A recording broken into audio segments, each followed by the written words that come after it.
Sebagai salah satu bentuk dukungan untuk penyelenggaraan destinasi wisata malam bagi masyarakat Palembang, Harnojoyo dan keluarga bersama jajaran Pemkot, serta tokoh masyarakat Palembang dan juga Ketua DPRD Sumsel, Giri Ramandaki Mas, menyambangi sekaligus membuka kembali pedestrian Sudirman pasca ditiadakannya selama bulan Ramadan dan Lebaran tahun 2017, pada Sabtu 1 Juli 2017. Terlihat suasana penuh sukacita di mana orang nomor satu Palembang tak segan diajak berfoto oleh para pengunjung, menghampiri setiap lapak para seniman, mulai dari pelukis hingga pemusik. Dalam sambutannya, Harnojoyo mengajak masyarakat untuk terus mendukung program Pemkot Palembang, seperti gotong royong dan sholat subuh berjamaah, karena melalui kegiatan ini secara tidak langsung dapat mempermudah Pemkot untuk berada di dekat masyarakat.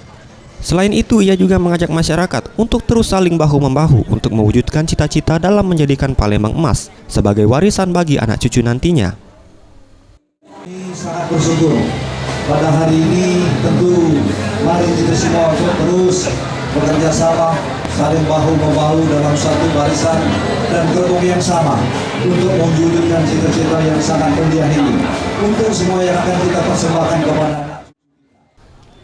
Ia juga berterima kasih kepada semua elemen masyarakat yang mengunjungi pedestrian Sudirman karena telah menjaga kebersihan dengan baik, meski ini merupakan pusat keramaian di malam hari, namun tidak pernah menyisakan sampah yang berserakan.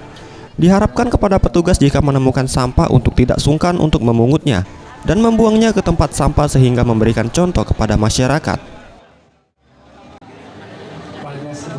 Ramayanti, Sriwijaya TV.